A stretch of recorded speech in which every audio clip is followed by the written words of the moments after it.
Welcome to Men of Abundance, the podcast for those looking to level up their lives by hanging out with some of the greatest leaders and established professionals in our community, living a life of integrity, honor, and the abundance mentality. Prepare to pay it forward with your host, former Army medic turned lifestyle entrepreneur, Wally Carmichael.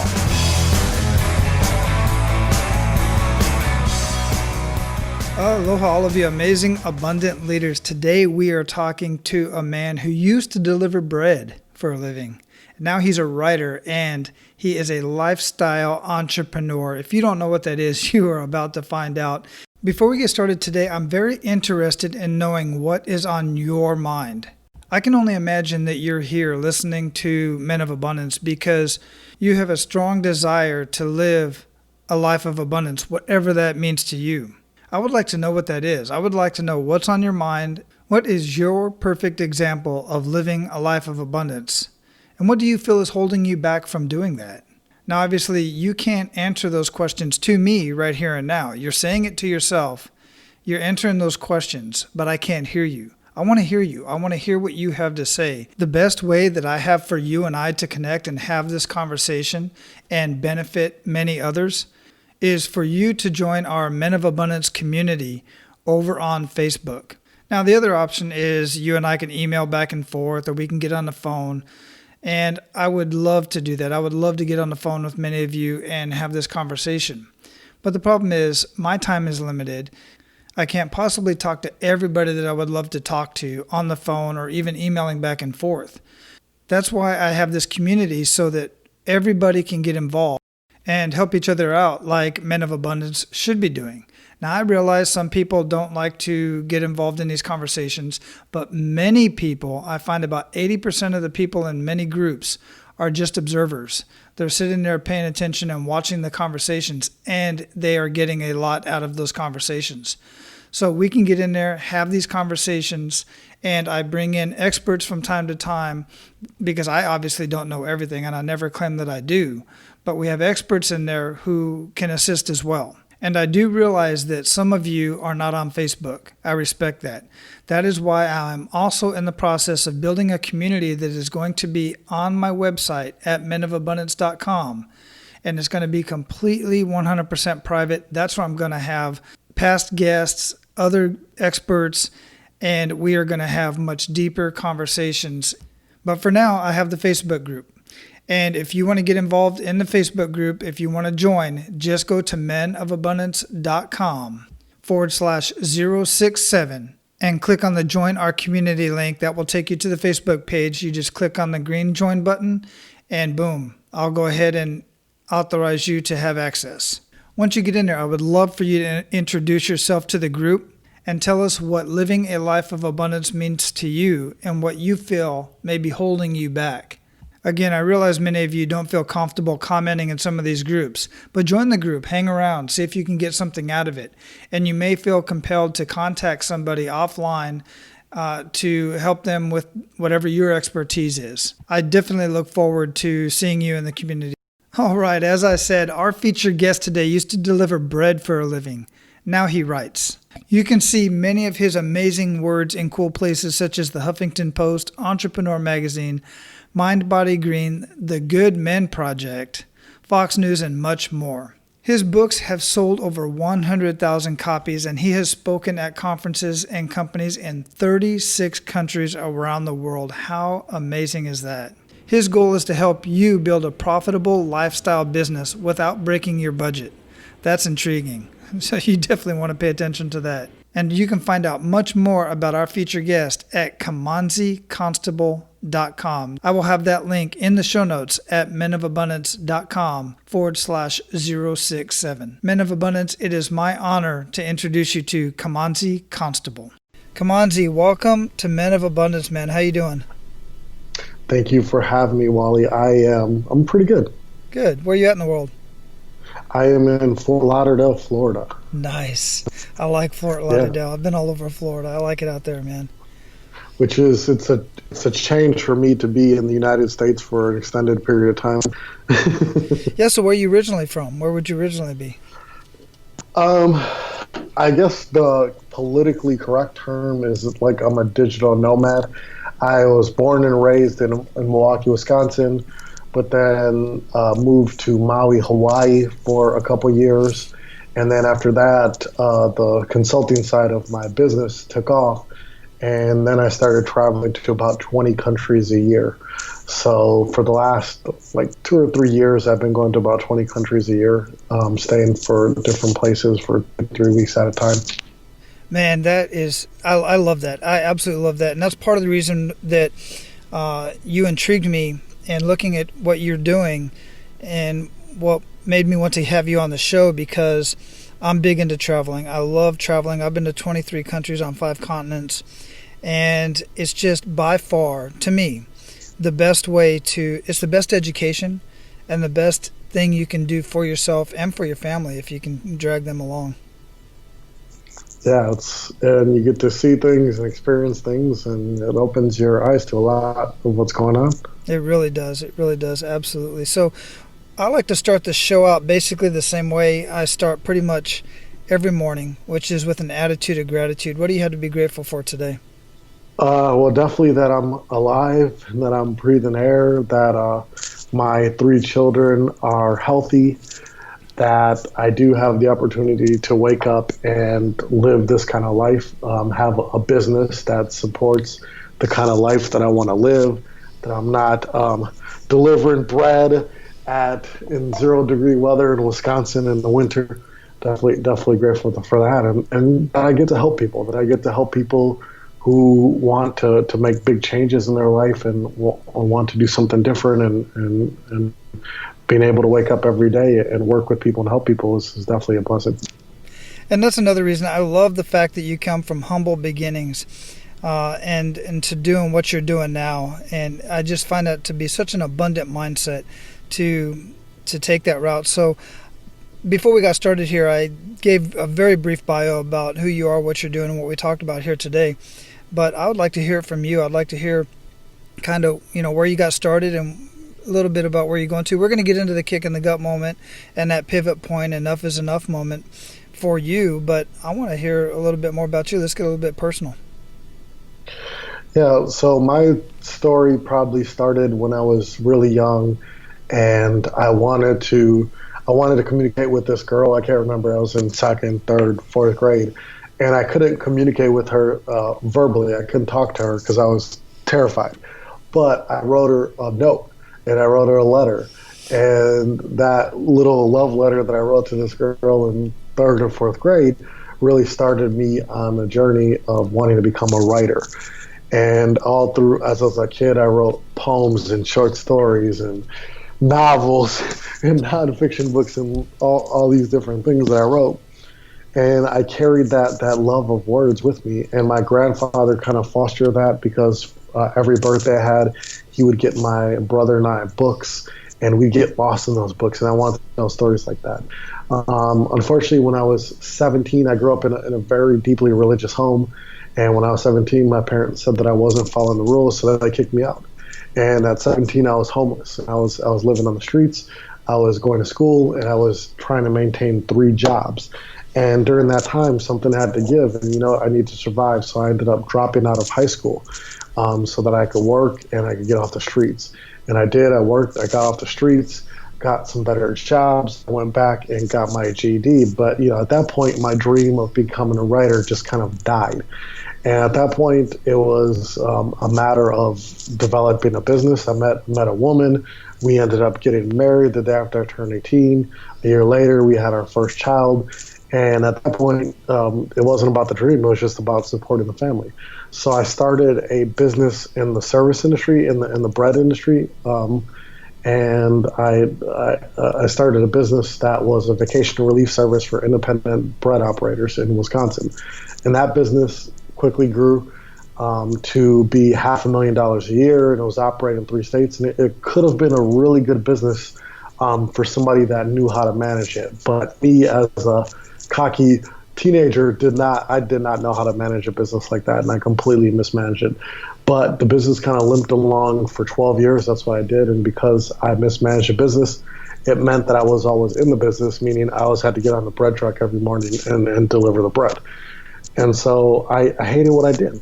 But that business led me to discover podcasts. I would listen to podcasts while I was delivering bread, and it was like a whole nother world for me. I'd listen to podcasts on all kinds of topics and subjects and shows, and it was listening to those podcasts to discover Smart Passive Income with Pat Flynn and this idea of making money on the internet.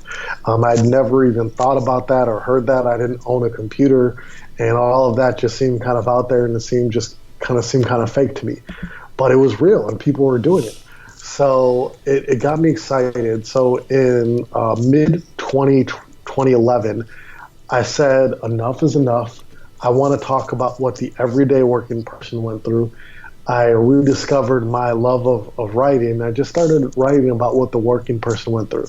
And I took a summer, and during that summer, while my kids would go out and they would play at the playground and do kid stuff, I was there just writing in this notebook, just writing everything that was going on, everything that's going on with the working man. And that ended up becoming my first book that I self-published later that year, called Tales of the Everyday Working Man and Woman. And I self-published this thing thinking that if I just put it on the quote-unquote internet, people would find it and they would buy it. And if you self-publish a book, anybody's listening to this, you would know nobody found it and nobody bought it. So then 2012 comes, and I realized something important. I realized that if I was going to do anything online, if I was going to make money, if I was going to sell books, whatever, I had to have an audience. I needed an audience. And that's what I did not have. I had nobody to talk to. So I spent the good part of 2012 building an audience. And that's what I did. And by the end of that year, just by focusing on building an audience, by the end of that year, I had sold 45,000 copies of I said self-published second book. It sold 45,000 copies of my 2 books. I had gotten a few opportunities when the books really started selling to come and speak about how I was marketing the books. I had people that wanted to hire me to be their coach and kind of help them with book marketing. And I had a business online that was consistently doing, for like the last 4 months a year, I was doing $5,000 a month. And that was real money. And so at that point, I decided I'm going to take a leap. I ended up selling the bread business that I had to a friend, and I started doing this full time. 2013, 2014, those were both growth years where I took progress that I had made at the beginning of the year, and I grew. And then in 2015 was kind of when things exploded. I had the opportunity to get interviewed on Pat Flynn's podcast that year. I also had the opportunity to start writing for some bigger places. Like I got to write for the Huffington Post, Entrepreneur Magazine, Success, CBS, NBC, Fox, and Time Magazine, a lot of really prestigious publications. I started pitching and getting into a lot of these larger publications. And as I did that, the progress that I had made just it just took off. And as I was writing and getting more exposure and writing for all these places, I got bigger and better opportunities to come speak. I got my first opportunities to go do consulting work at some companies that were in some really cool countries. And since then, that's what it's done. So at this point, 5 years later, I'm taking you through a 5-year story here. 5 years later, my books, I'm the author of 4 books now, and the books have sold over 100,000 copies. I have spoken at conferences and companies in 36 countries. I've spoken on 6 continents. I had the opportunity to work with over 1,000 coaching clients. I got some courses, and I wake up every day doing what I love. Simply amazing. Absolutely love it. And let me ask you, I'm guessing the one continent you haven't spoken on is the frozen one, correct? No, I've spoken there. Have you really? No, I'm not. I'm just kidding. I was going to say, who in the world did you speak to out there, man? A bunch of antelopers? I don't even know if there's antelope out there.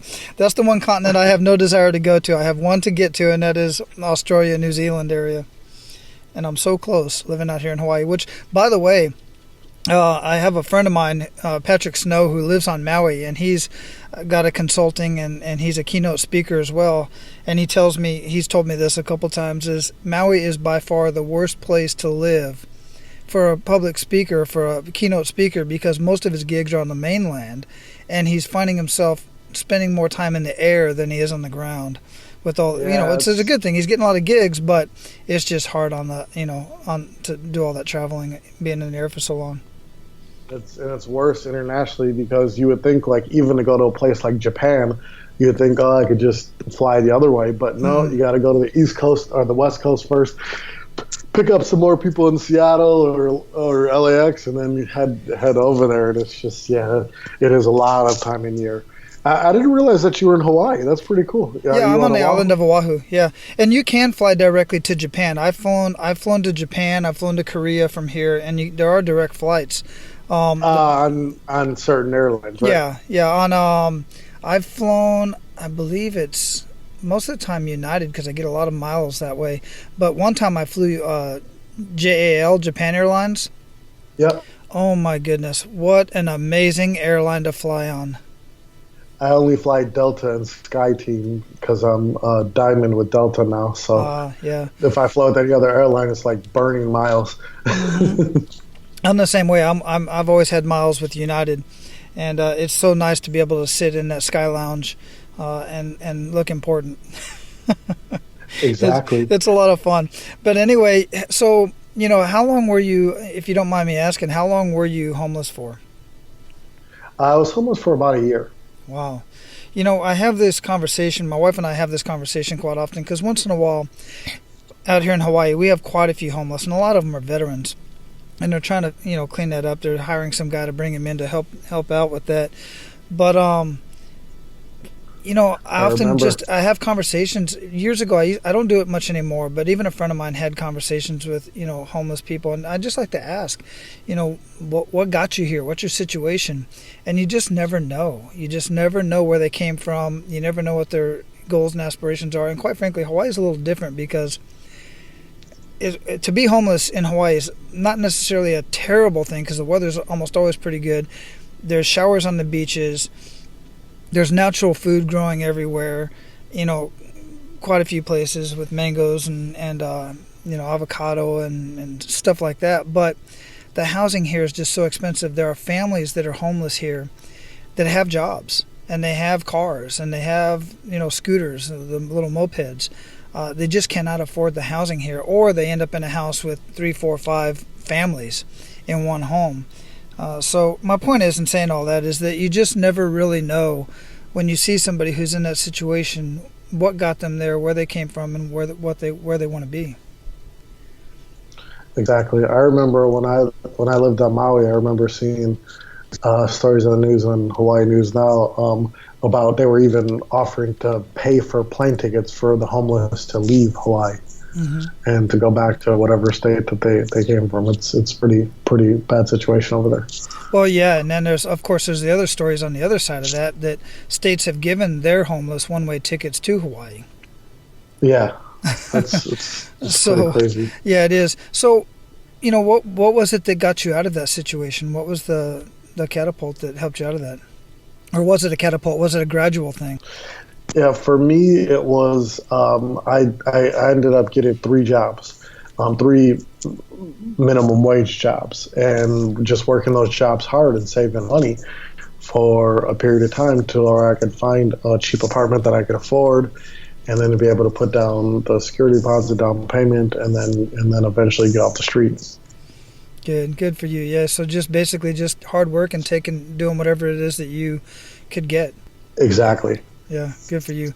And I say that because, and it is good for you, and I commend you for that, because I've talked to people who are, pretty much in dire straits, not homeless, but in dire straits, and I'm like, hey, I know this guy that's got this job. Well, I'm not doing that job. That's not, what I'm willing to do. Well, then, I'm sorry, I can't, if you're not willing to do whatever it takes, as long as it's legal and moral, then, I can't help you out, Yeah, I took 3 jobs, 3 minimum wage jobs that weren't what I wanted for my future, but I knew that they paid, that they would give me hours, and that they would help me get off the streets. I wanted that more than I wanted to be on the street.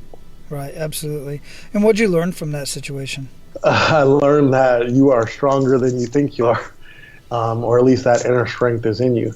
And I learned that if you're willing to do whatever it takes, you can make changes in your life. Absolutely.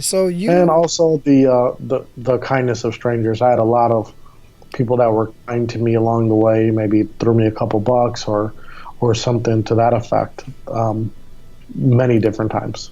Yeah, that's always a great help, and it's encouraging, I would imagine, as well, when somebody's willing to reach their hand out and help out like that. Exactly. So ultimately, you're doing what you absolutely love, which is writing, and it's amazing that you were able to figure that out at the what was it in fourth grade? Yeah, it was easier to write than it was to communicate with girls. Yeah, I can relate to that. Now, you said you were listening to Pat Flynn, and Pat Flynn's a huge influence of mine as well. What specifically did you get from Pat that helped you with your business? I think more than anything, he opened my eyes to what's possible and to show me that this idea of making money online is like a real thing that regular people do. So the one thing that I got from, and then also probably the quality, because Pat puts out really good quality of everything he does. He goes all out. He makes sure the quality is good and that it's solid. So I definitely learned that what's possible, and I learned about putting out the quality product. And maybe there was a lot of things along the way, like his free ebook that he has as a download for his website that showed me how to put my ebook together, my first ebook. So that definitely helped. So I'd say those are probably the three biggest things. And then he opened my eyes to other people in the space that were doing a little bit more something closer to what I'm doing. And I would identify myself as a writer first and foremost. That's what I love to do, and that's what I would do. I don't need to go speak anywhere. As a matter of fact, speaking is not even something I enjoy. I just enjoy the travel. You and I share a love of travel, so I enjoy the travel aspect of it. I don't really necessarily enjoy the speaking. But writing, that's something that is almost like breathing for me. So Pat opened my eyes to other podcasts that were out there that were a little bit more similar to what I wanted to do. Right, you and I are a little bit opposite in what we love to do. We both love to travel, but I'm more of a speaker than I am a writer. And I'm in the process of writing my book. It's been a long process. Part of the reason why I started this podcast is to gather information for my book so that I can not make it about myself. Living Your Life of Abundance is the name of the book. But I'm having a hard time writing it. And, of course, I have a writing coach, a coach that's helping me. Patrick Snow, as a matter of fact, who is my coach to help me write my book. And then I get influence from other people. So I'm not speaking right now other than this podcast. So I'm looking forward to the opportunity to start speaking and making those connections. Speaking of connections, what connections, how important were connections for you as you started coming up, writing your books, and then getting these speaking gigs and traveling and stuff? Not very high. I didn't have any connections, and I didn't go after really any connections because I wanted to do it on my own, and then I wanted to prove that it could be done on my own. So a lot of what I did, selling books, building an audience, was me not so much making the connection, it was me going where the audience was. So if it was guest posting for another blogger, I'm giving them a post that you could use, a really good post. Or if it was getting interviewed on a podcast where I'm sharing my story and talking about what the working person goes through. Or then when I started writing for some of the larger media publications, it wasn't a connection there. It was simply sending in a good pitch and having that pitch be accepted, and then becoming a contributor and contributing good content on a regular basis. So connections were not a big part of anything that I did when I first started getting going. I find that very interesting, and because a lot of people that I talk to find that connections are very, very important, and I commend you for that. I just think that's amazing that you're able to do that. Yeah, connections can help you, don't get me wrong, but it also can be a crutch for you because there's this syndrome where a lot of people think that the only way that they're going to get something or get somewhere is to connect with like an influencer or somebody like that. And the third book that I wrote, Wally, is called Stop Chasing Influencers. That's the third book that I wrote. It's called Stop Chasing Influencers, The True Path to Building Your Business and Living Your Dream. And in that book, it's about, that book is about, hey, you could connect with an influencer and it could help you blow up. Who knows? But everybody else is trying to do the same thing. Influencers get, like somebody like Pat Flynn. Pat gets like 500 emails a day 500 emails a day. It's pretty hard to break through all that and to connect with them. And instead of chasing, you should be using that time to build. And there's a lot of ways that you can build and you can grow on your own. Mm-hmm. No, that's a very good point. I'm glad that you shared that with me, because obviously I'm in a learning, everything that I do, every person that I talk to, every chance I get to talk to somebody, influencer or not, I learn from everybody. And I try to learn something from everybody, whether it's good or bad. And that is definitely something to put in the toolbox. Is I see it all the time in my circles with the podcasters. So many podcasters saying, how can I get Tony Robbins on my show? How can I get, all these influencers on my show? And the guys like Pat Flynn and John Lee Dumas. John Lee Dumas is another top podcaster. Will tell you, don't chase the influencers. Go after the people with the interesting stories. Go after the people that your audience will resonate most with. And this is something I brought up on the show before as well, is a lot of those influencers are so far removed from where you're at in your process of writing a book or starting a business or whatever it is that you want to be, that they have the curse of knowledge, meaning they're not going to be able to share with you how to get started today because they got started 4, 5, 10 years ago. It's different today. And the landscape is different today. So they're not going to know how to get started in most cases. So you want to get after those guys that are not really, you want to have the conversations with the guys that aren't big influencers. And that's one of the things I take pride in with Men of Abundance, is I get to talk to people who are just starting nonprofit organizations, or matter of fact, I just got an email from Kay Wilkins, who is the CEO of the of the American Red Cross of the Southern region. She's a connection that I got from somebody I just had a conversation with yesterday. I say that because I like to have conversations with a lot of different people so that I can learn the whole gamut of my craft and where I'm trying to go with Men of Abundance. So I appreciate you sharing that again, that it didn't require a lot of influencers, and that should encourage a lot of people, because there's so many people out there trying to do so many different things, and they feel that they need that high influencer, they need that big name in their pocket. And as you're saying, as you clearly stated, and it's very obvious that they do not. No, it's possible to do it on your own. I think just like anything in life, it's a balance, having the right balance. Kimanzi, we're at the point in the show where we are going to pay it forward to Men of Abundance even more than we've done so already. You've already shared so much value. But I would like to pay it forward to Men of Abundance. You ready for that? Let's do it. Awesome. So give Men of Abundance 1 to 3 actionable steps that they can take today. 1, identify your dream. Identify what you want to do in life. Because if you don't know, then you're not going to know how to get there. And, I'm telling you to identify your dream. This is easier said than done. And some people know what it is right away. I knew that I wanted to be a writer and speaker. And Wally sounds like he knew that he wanted to podcast and speak and maybe write a book and all that good stuff. But it doesn't happen so easily for some people. So, if money was no object and you could do whatever you want, what would that be? What would you do? And so figure that out. Identify your dream. It's the very first part of this process. I'd say 2, work on your physical fitness. So what you eat and how much you exercise, it affects how you feel. And that will affect everything else that you're going to do in your life, whether you're going to be chasing a dream or not. You should definitely work on your fitness, and it will help you just feel better, look better, have more confidence, become a stronger man. 3, definitely you should have support, because you're not going to be able to do this alone. So having some good friends or family members in your corner saying, hey, I'm about to embark on this pretty big, scary journey here, and I'd just like to lean on you in case something happens. 4, start mapping out the dream. What does it look like? What's it going to take to get from point A to point Z? If your dream is to do something like this, where you want to write or speak or coach, consult, you would travel the world, whatever it is, it is attainable. It's very attainable. but you have to sit down and you have to map out, what does that look like? What are the steps? That doesn't mean I have to get a website up. Okay, I got to get the website going. I got to develop a social media presence.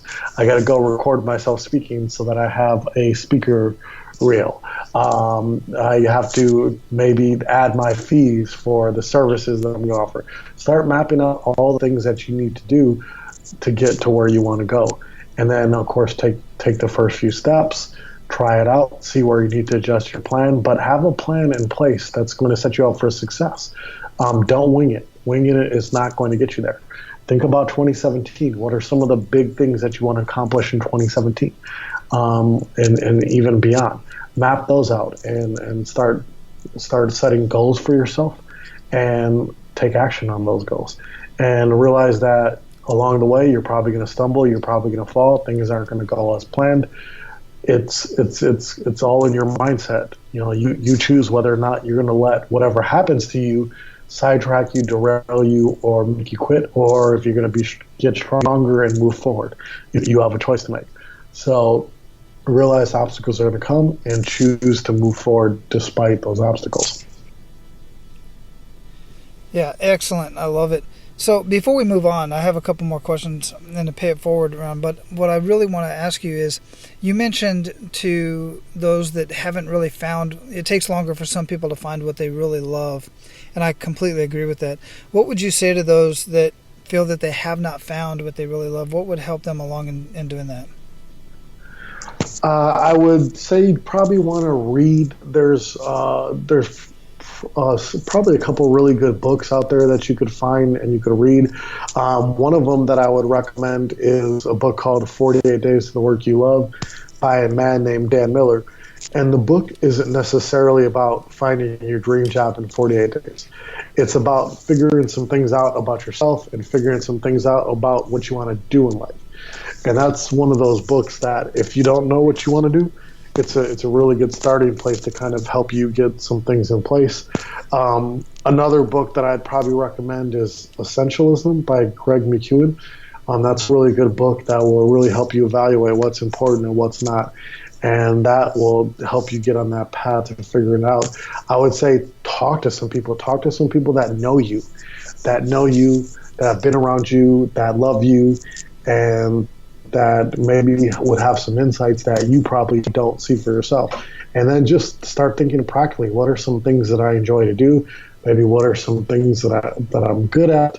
What are some things that interest me? And in the intersection somewhere, you're going to be able to get some clues as to what that dream is. Excellent, very actionable advice. I appreciate you sharing that. What daily habits make up the biggest impact in your life? For me, the daily habits are starting with prayer. I'm a Christian, so prayer is a big one for me. Reading, I read every day. That's a big one for me. Writing, of course, as you know, is my first love. I write every day. Mastermind. I mastermind with some great men, and those men keep me honest, keep me on my toes, and we challenge each other. So having that mastermind, I think, is crucial every day.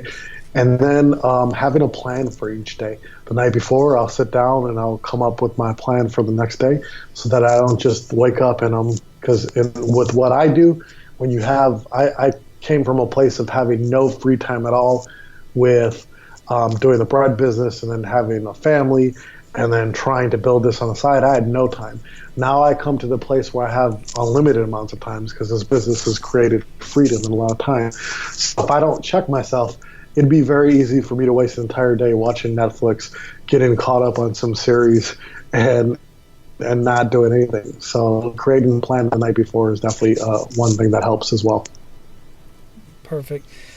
What book would you recommend to our abundant leaders and why? You've already recommended a couple books. Are there any other books specifically that you would recommend? Yes. There is one that I'm reading right now. I want to get the exact title for you so I don't mess it up. But it is called The Way of the Superior Man, a spiritual guide to mastering the challenge of woman, work, and sexual desire by David Dida. The Way of the Superior Man. I highly recommend this book.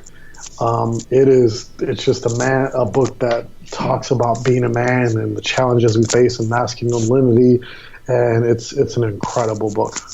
You know, one of the downsides of doing this podcast and asking that specific question is I've got a huge list of books that I just know I have to read, and now that one's got to be in the top 5 because it's right up my alley of what I'm studying and what I'm trying to do with Men of Abundance here. So do you know if that book's in audio? It is in audio. Perfect, because I just consume audiobooks left and right. I don't have as much time to read as I'd love to. I'm going to have that book and the other books that we mentioned, the links to those books in the show notes at menofabundance.com, and you'll be able to just click on those and go straight to those books. But also, Men of Abundance, I want you to know, if you don't know already, I have partnered with Audible, and what that means to you is you get a 30-day free trial of Audible along with a free book of your choice, and you can choose that book as one of your free book as your free book that you get from Audible. What that does for Men of Abundance is as soon as you sign up for that 30-day free trial, Men of Abundance gets a kickback and you help us keep the mic on. That's extremely important to me and to many other people around the world who are listening to this show. So I'd appreciate you going to menofabundance.com and clicking on the Audible link on the podcast page or in the show notes and help us keep the mic on and get yourself 30-day free trial and a free audiobook, which is amazing. I love audiobooks. So, Kimanzi, I have one last question for you, and that is, what does living a life of abundance mean to you? It means freedom. It means having freedom in your life. Freedom, the control of your time, the control of what you're going to do, your future. It means creating a life of freedom, a life where you're not stressed. And when I say freedom, I mean freedom in every area of your life. So like freedom from financial stress is one that really stresses men out. And it makes them tight and it leads to a hard life. But having that freedom where you create something for yourself that takes care of your financial needs, it takes care of your physical needs, your spiritual needs, but creating that freedom so that once you are free, then you do have the ability to not only you influence people that are around you, but you can also help people. You can also pay it forward. You can also help maybe another man that's struggling. But even just by the influence of your life and the freedom that you created, it creates abundance in the life of others. So for me, it starts with freedom, and then it goes to paying it forward and helping other people. Man, that sounds like everything Men of Abundance is all about, and I appreciate you sharing that. So, Kimanzi, we're going to close this up, and before we do, you've already given us so much great information, but I'd love for you to leave us with a parting piece of guidance and any way that we can find out more about you and get in contact with you. Yeah, at the end of your life, this is in my second book, but it says, at the end of your life, you're not going to remember all the things that you bought in your life.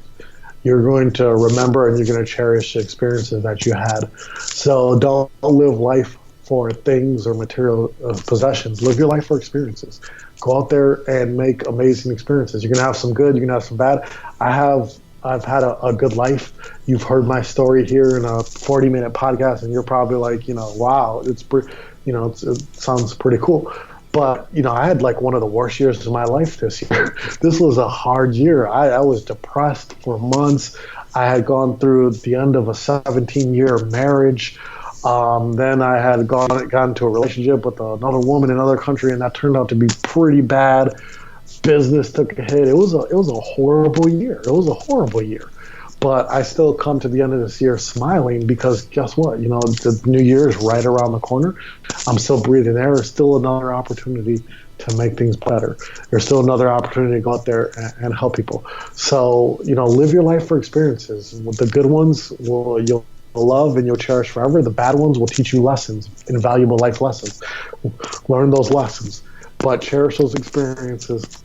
Don't live life for stuff, and get honest and real about what you want to do with your life and believe that it's possible, and then do something about that belief. You can find me at kconstable.com. So that's K and then CONSTABLE, kconstable.com. You'll see everything you need to know about me there. Amazing. I really appreciate that. And we'll have that link in the show notes as well. So make sure you go to menofabundance.com to get all of those links to the books and get in touch with Kimanzi and find out everything else he's doing. And by the way, thanks for sharing that last bit with us. That was very personal, and I really appreciate you sharing that. It just goes to show that even when you have it all together, stuff still falls apart. But ultimately, it's all about how you react to the things, your actions to the events that happen in your life. And as I always say, collect experiences, not stuff. You put it very beautifully there in that. So, Kimanzi, again, thanks a million. I really appreciate your time, and I appreciate you sharing all that value with Men of Abundance. Mahalo for having me, Wally. Aloha. So there you have it, man. I've heard so many of you say, either on social media, Facebook, whatever, or even directly to me, I wished I had a way to make money while I travel with my family. How amazing would that be? There are so many ways that you can do that, and I'm trying to share some of these ways with you if that is truly what you want to do. Kimanzi Constable definitely has figured that out. He's there willing to help you. You just have to reach out to him. So make sure you do that. And again, I truly appreciate you listening to this show.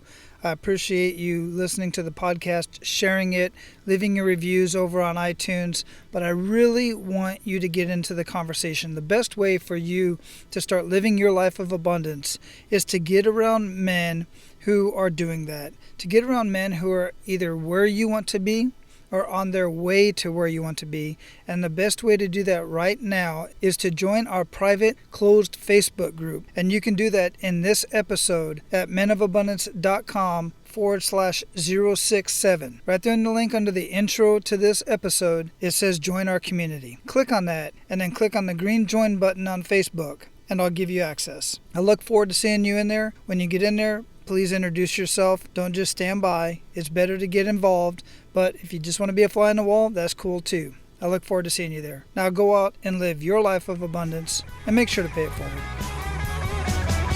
That's all for today, Abundance Leaders. For more about our guests and the powerful information we shared with you today, be sure to sign up for our mailing list at menofabundance.com. We appreciate your time and look forward to hanging out with you on our next episode. So until then, be sure to pay it forward and live your life of abundance.